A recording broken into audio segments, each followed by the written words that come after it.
Omkara is known as the pranava, that is, it is a which melodious sound which can be produced easily, by which you can just feel comfort and pleasure and peace in performing this Omkara, a sound, by through which we can control our mind.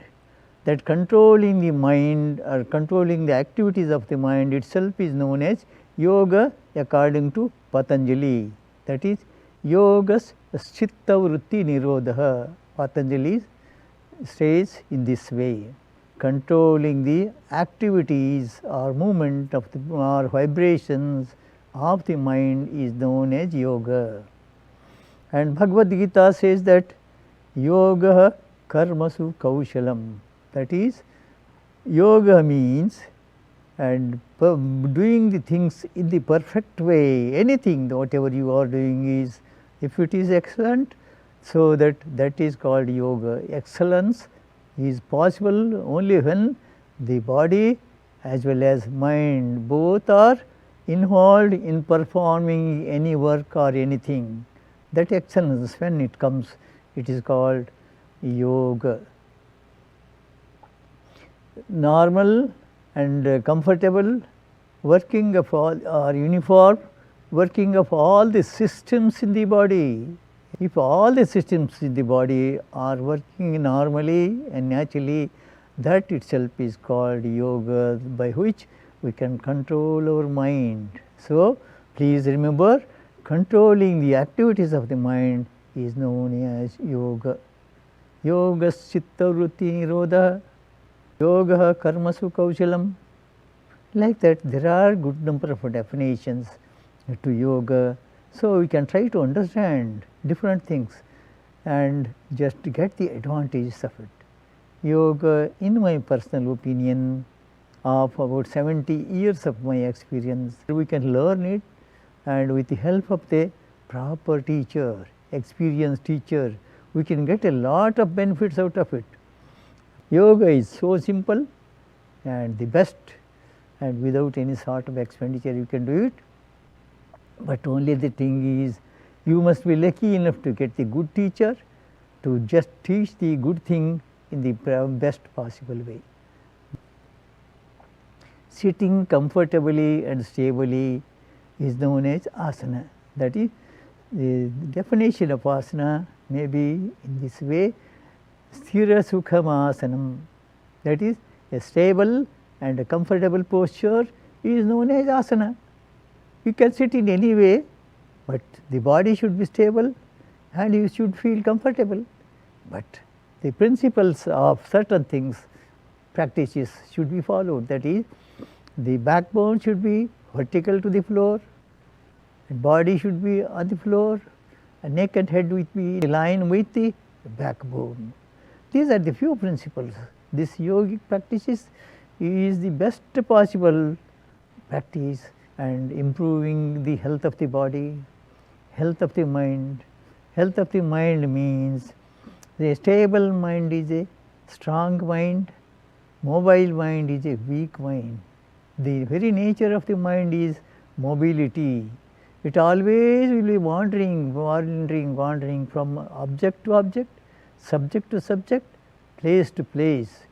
Because of its wandering nature, it loses all its energy and strength, and then finally becomes helpless to do any sort of work. That is why, if you can control the mind, mobility of the mind, and mind gets a lot of strength. So, here there are two things that we are able to understand. Body we can see, but the mind we are not able to see. But whatever mind tells and body follows it. So, mind is the master, the body is the servant. Whatever mind tells, body does it.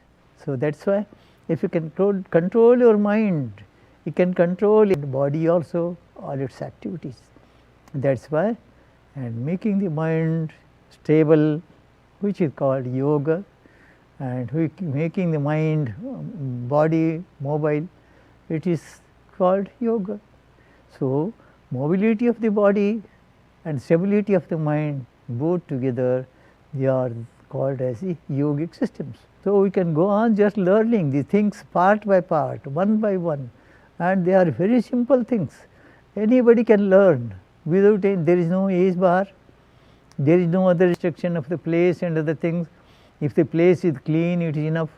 If ventilation is proper, it is enough.